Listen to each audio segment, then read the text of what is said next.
What's happening, everybody? Al here, coming right at you from sunny Southwest Florida. So I've had the car for about a week.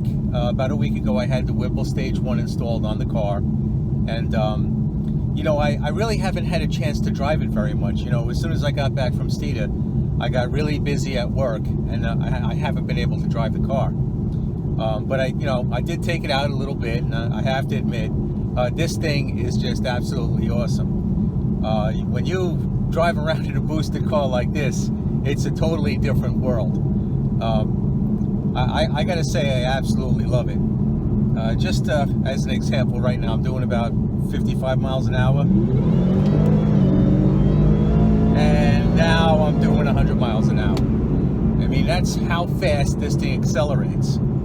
It feels like a lot like when you get into an airplane and you're on the runway and you're just about to take off, and the pilot just hits the gas, and you feel that thrust, and you feel yourself being planted into the seat. That's what this is like. And I talked about the E85 tune. I talked about all of that, but and that was good. There was nothing wrong with that, I would have to say. But this is a completely different ball game. If you're gonna go NA, you can make a lot of power. There's a lot of guys making good power with the NA combinations. From what I understand, I'm starting to see some guys doing something like, over 500 horsepower to the rear wheels. That's pretty stout. But with this car here, with the Stage 1 kit, the Stage 2 kit might have made more power. Probably definitely would, but I feel more comfortable with this one having the warranty. So now I finally got some clear road here. Now guys, check this out. This is about a 20 mile an hour roll. Man. Oh my God. It's like being in a jet airplane. Unbelievable. It's at this point that I maybe should have the 6-piston brakes, because this thing picks up speed so fast that the car's so comfortable and so stable that before you know it, you've picked up so much speed, and as soon as you got to stop, it's like you jump on the brakes. It's like, oh my goodness, that's when you really feel whether your brakes are adequate or not. And these 4-piston brakes, they're adequate, but I think I want a little bit more. I think at this point I'm going to need a little bit more braking. Now, a lot of guys have commented on the page asking me a bunch of questions about this, so I'm going to try to answer. I got my cheat sheet here because a lot of times I forget what I want to say, so I just wrote myself a little notes here.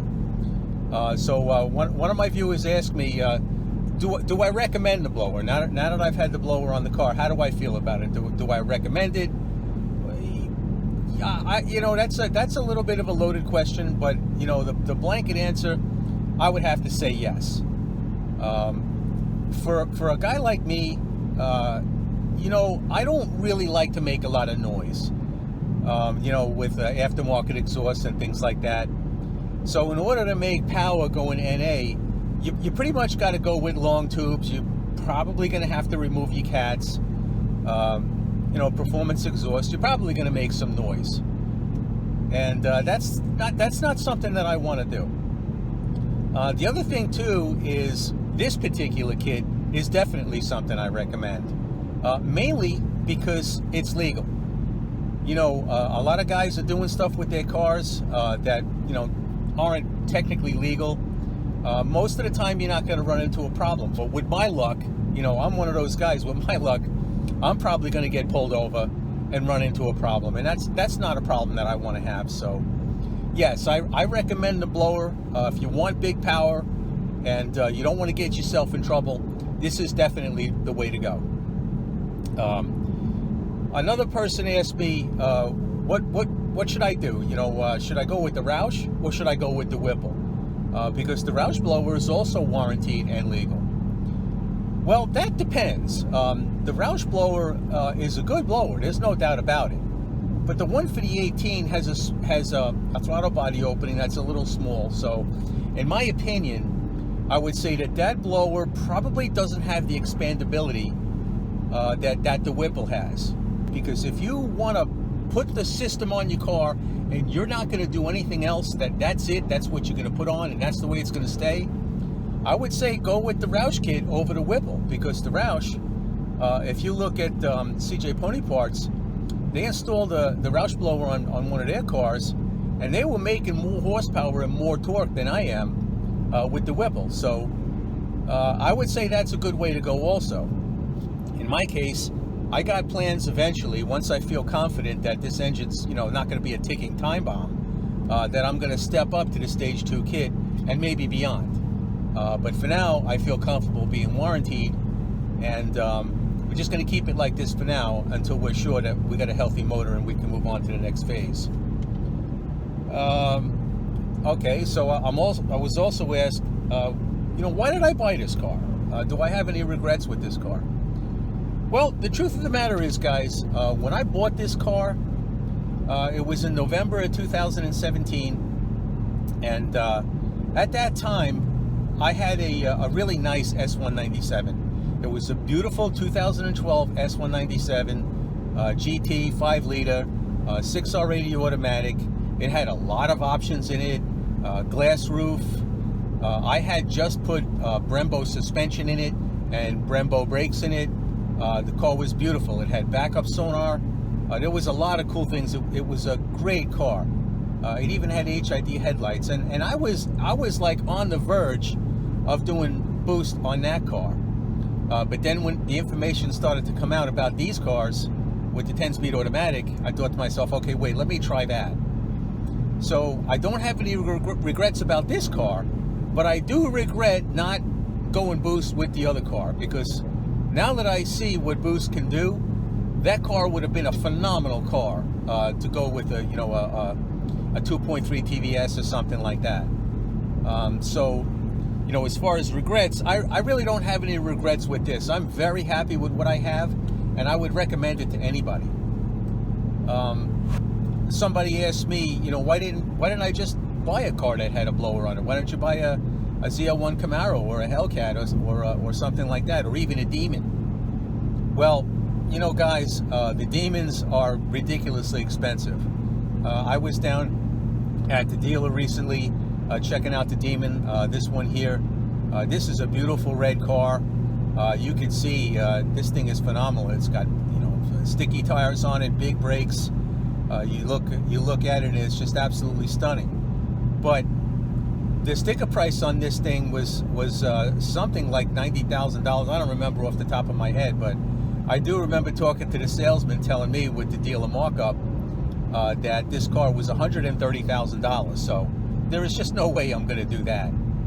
And the Hellcats weren't cheap either. I mean, they were in the $80,000 range. I'll show you. This is the one I looked at also. It's a beautiful Hellcat. They're really nice cars, and they're big cars. If you like a big car like that, which I don't, I fit much better into this Mustang. This is a better car for me. I also looked at the ZL1 Camaro. Now, the ZL1 Camaro, I have to say, that's a nice car. I'll let out a little secret. There was a very brief period in time in early 2017 that I was considering getting a Gen 6 Camaro. That didn't last long. Some of my friends talked me out of it, but and then comes the 10-speed automatic in the Mustang, and the rest was history.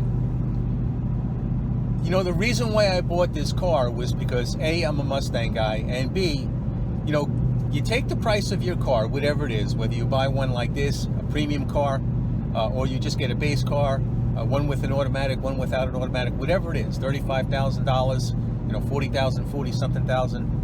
You add the cost of the blower to it. You can get all kinds of supercharged. You get the centrifugal, like Michael Mack did. The kit Whipple that I bought here, this Stage 1, retails on Whipple's site for $7,500. Plus the install.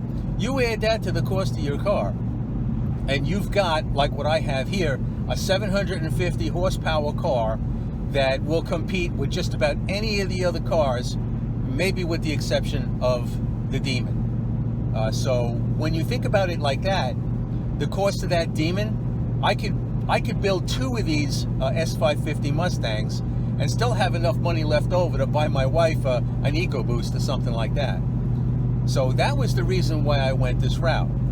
And I have absolutely no regrets. This thing just checks out. Now, I got a bunch of cars around me, but I'm just going to slow down a little bit to about 20 miles an hour, and I'm going to goose it. My God. Absolutely insane. 120 miles an hour. Oh, man. It's a good thing I live close to Mexico. So yeah, guys, I mean, that's my basic review of the car. This Stage 1 kit is absolutely, in my opinion, the best starting point that you could do. There's a lot of blowers out there, and I'm not going to say anything bad about them. They're all good. Whichever way you decide to go is a good way to go. For me, I like to keep it quiet.